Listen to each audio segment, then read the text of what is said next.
Pierre, I'd like to invite you to the stage. We're going to have a little discussion. Am as well, if you would mind making your way up there. We've got a couple of mics. I'll maybe stand and start the questioning.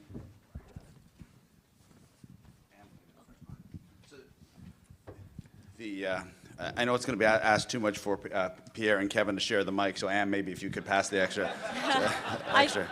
I think I should sit in the middle. Yeah. Would you mind, actually? Yeah. I'll start with you, Anne, with the first question. I mean, yesterday's headlines, there was a lot of discussion about the fact that this was a gender-based budget, which I thought was, an unusual tact. But it was interesting this morning that there was no mention of that by any of the participants. What's your thought on that, and do you have any views on that? I thought it was going to be a tax question.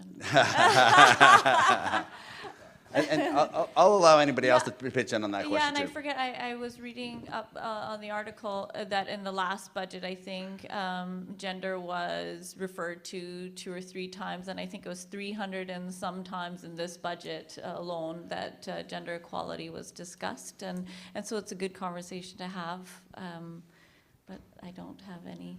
Kevin, anything to add to that? I mean, you've read a lot of budgets. I mean, is that the advertising part of the budget? Yeah. I think it's a good thing to actually have a gender-based budgeting and this type of analysis in budgets. I think it belongs. And I thought the way the last budget was a chapter, it was a more fulsome kind of presentation.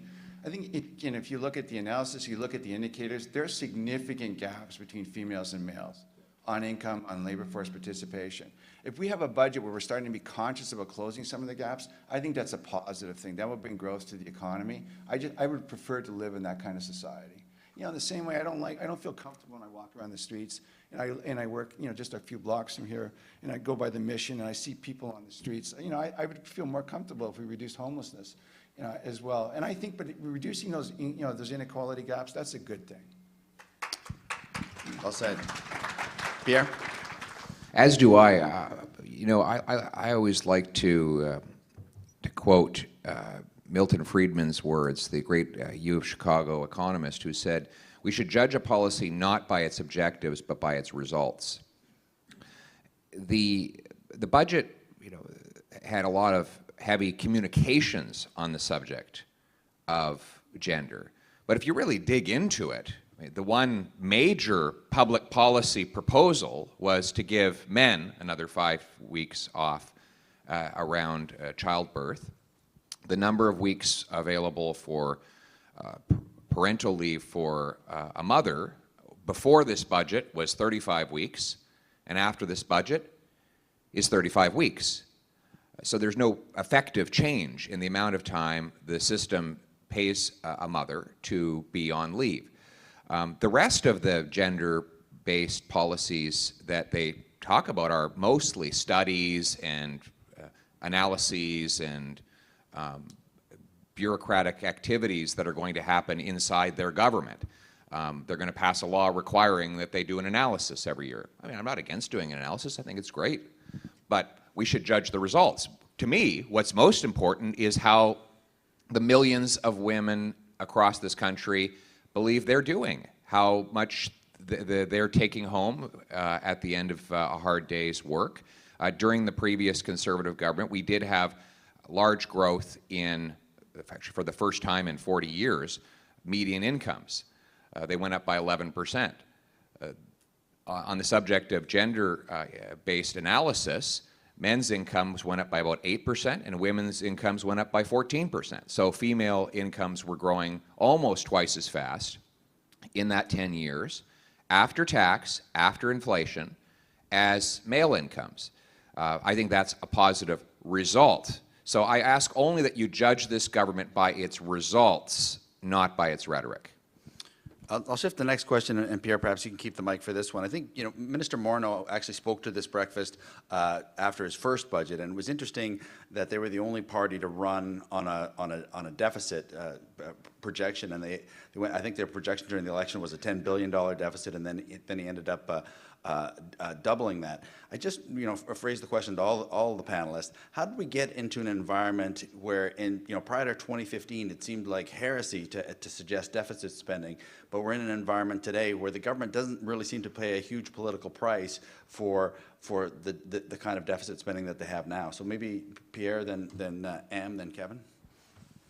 Well, first of all, I think we need to put it into context. There was a conservative liberal consensus that deficits ought to be avoided over the course of about 2 decades.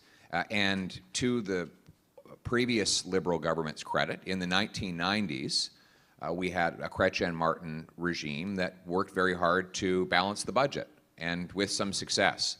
And then in the years immediately following that government, Stephen Harper and Jim Flaherty followed basically a similar fiscal track. We paid off $40 billion of debt and reduced a lot of taxes at the same time. Then came the great global recession, and this is the debt that Kevin talks about. Well, the reality is that debt was the result of the biggest financial crisis in, some say, since the Great Depression, which caused massive drop-off in revenues and a consensus around some sort of spending stimulus that would be extraordinary one time and for the exclusive purpose of stabilizing the economy. So it is not, I don't think it's reasonable to compare a deficit that happens in an environment where the world economy is falling off a cliff and the OECD comes together and says we're going to coordinate and synchronize a stimulus package of about 2% of GDP. I don't think you can compare that to a deficit that is happening in the present in the context of some very strong global growth, a very strong U.S. economy, high commodity prices, and basically everything else short-term that is out of our control is going in our favor. So there is a difference between based on circumstance. And the only point I would close with, and I think Kevin might appreciate this as someone who is an economist, is where are all the Keynesians now? 10 years ago, the great saying around Ottawa is we're all Keynesians now. Keynesians being people who spend to stimulate during a recession, but then withhold spending when the economy is going strong. Now that the world economy is booming, now that the commodity prices are high, where are these Keynesians coming out of the woodwork to say now is the time to squirrel away our resources, to stop spending, and to withdraw stimulus? We don't see them anywhere, which points to the fact that today's deficits are gratuitous and unnecessary. Kevin? I like following Pierre. I tried to put Am in between you guys, but you gave up the mic. So, I actually worked for Prime Minister in the Langevin, Prime Minister Harper in Langevin in 2005, 6, and part of 7. And so I was behind the scenes. There were debates going on. Again, go back to that point in time. They inherited an economy that was growing kind of like today, like 3%. They inherited an economy kind of like today, 6%. And they had, they had what we call in structural balance. So that's fiscal structure. If the economy is operating at trend, we were in balance at that point in time back in 2005 or 6. That's what the bean counters, even the Keynesians would say. So there were debates behind the scenes, and some of these people have moved away, but when we started cutting the GST, first point, then second point, and corporate income taxes, some of which were deficit finance, we created a structural deficit under the Conservative government. I totally agree with Pierre. In the 2008 and 9, we needed stimulus. You know what? They put together a damn package. They didn't want to do it.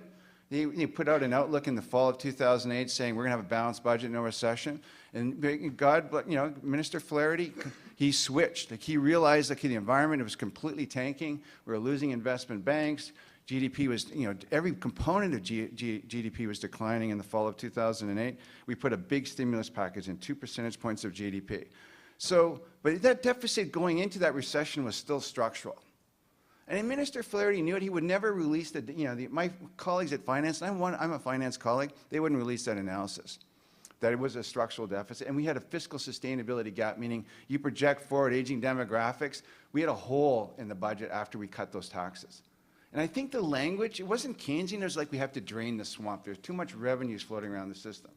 So when they got back out, the economy starts to recover post 2008-9 financial crisis, good growth, they put the brakes on spending. No transparency. Again, I took them to court. Show us, I'm totally okay with getting back to balanced budget. I got kids. I like low debt to GDP ratios. I grew up in a house my dad built. My dad was a machinist. None of my parents finished high school. I like balanced books.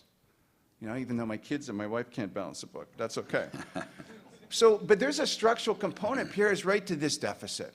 It is structural, and it's like a 1 percentage point of GDP. It's not massive, but it is structural. And my guess is, if we want all this infrastructure, if we want better programs for veterans, for Indigenous people, if we want a real national defense strategy, the Conservatives talk about it, but they backed off, right? We're talking about adding another 0.5 percentage point of GDP on defense spending, $10 billion. Are we going to pay for that? I think if we want it, we have to pay for it. Because it's not fair to run these deficits and pass the debt on to future generations. That I'm against. If we want it, if we want farmer care programs and all the rest of it, you got to pay for it. And you know what? Right now, revenues as a percentage of GDP, about 14.5%. That's well down where it was in the 1990s. We could raise more revenues. The Conservatives say maybe we shouldn't, and maybe we shouldn't. That's a political question. But if you want farmer care, if you want a Canada defense strategy that's spending 1.5 percentage points of GDP, you want a lot of these other programs that are there, taxes are going to go up, not down. Am, any comments? Yeah, I was just going to add, that's why we expected that there'd be a lot more tax changes in this budget, just given the deficit. And so we were surprised that there wasn't as much with the changes. That it's estimated to be almost $1 billion of revenue on an annual basis based on the changes that were announced yesterday. Yeah, and maybe that's the bridge to the last question for the group on taxation overall. I mean, I'll give credit to the Chamber of Commerce, and I think we were proud to be involved in that campaign, and the opposition for pushing back on what would have been draconian tax measures announced over the summer by the minister. I think one of the challenges next for business is going to be how does the government respond? I hear it from business leaders across the country and nonprofit leaders. How does the government respond to what's happened in the U.S. with respect to these major shifts in tax reform down there? And I think if we're going to engage with government as business, I think that's one direction to take. Am, any thoughts on where the government should go with respect to a response to the U.S. tax reform? Yeah, I think I mentioned it in my presentation. I think we shouldn't wait. We need to do the analysis sooner rather than later. We see that from our client perspective and the investments decisions that they make on a daily basis and where their future lies. They're rethinking things based on what's happening in the U.S. And so we do need to act sooner rather than later. Yeah, it would be too long to wait till the next budget. Kevin, Yes. any thoughts on the U.S. situation in that respect? I mean, I think if we were here today and Minister Minot tabled a budgetary deficit number of $80 to $100 billion, there'd be F-bombs at every table. There'd be, oh my God, that is not responsible. What? Same thing. These low interest rates, all the good points that Pierre's made, and they were good points. They would say that's not responsible. Do you chase those people? If you're running a 10K or whatever, a marathon, and some guy runs out the first, he's running a 4-minute mile out of the gates, and you're running a marathon, you don't chase that guy. Or a woman, let him go. So that's going to be a tough question. I would say tax reform should be a big issue in the 2019 election. And I think competitiveness has got to be looked at in a hard way. My guess is that we're not going to see a lot on tax reform over the next year and a bit. And again, what the U.S. is doing is not sustainable. Pierre, we'll give you the last word. You're the guy that has to get elected. Fire away. Well, thank you. And I'd also like to thank Kevin for being here today. I've really enjoyed his commentary. And I have to say, I enjoy your commentary more in opposition than I did in government. So where you stand depends on where you sit, I guess. Listen, I agree that the American trajectory is unsustainable. I disagree on the reasons with Kevin. He might say because their taxes are too low. I say because their spending is too high. They just piled on another $300 billion of additional spending in the U.S. So they like the Trudeau government are spending far beyond their means. on the issue of taxation, I'm very hesitant to talk about tax reform because what it always ends up meaning is tax increases. Every time governments step forward and they say, oh, we just want to reform the system to make it fair, it always just leads to more money for government to spend. I believe taxes are too high, far too high in this country. You know, Kevin points out that the tax revenues at a federal level as a share of GDP are down. Yes, they are down because of decisions by the previous Conservative government and in fairness, the Chrétien-Martin government before it. Those were deliberate decisions that Canadians supported. We believed that a greater share of the economy should remain in the hands of the people who earn the money, rather than in the hands of the politicians and bureaucrats who tax it. And it is, frankly, it does convey an ideological bias whenever people say that the shortfalls are the result of revenue, not enough revenue. Well, what about too much spending? You know, revenues have actually grown. Yes, we cut corporate taxes, but corporate tax revenue is actually up. So the problem is not that the government doesn't have enough money. They have plenty of money. The problem is they keep spending it.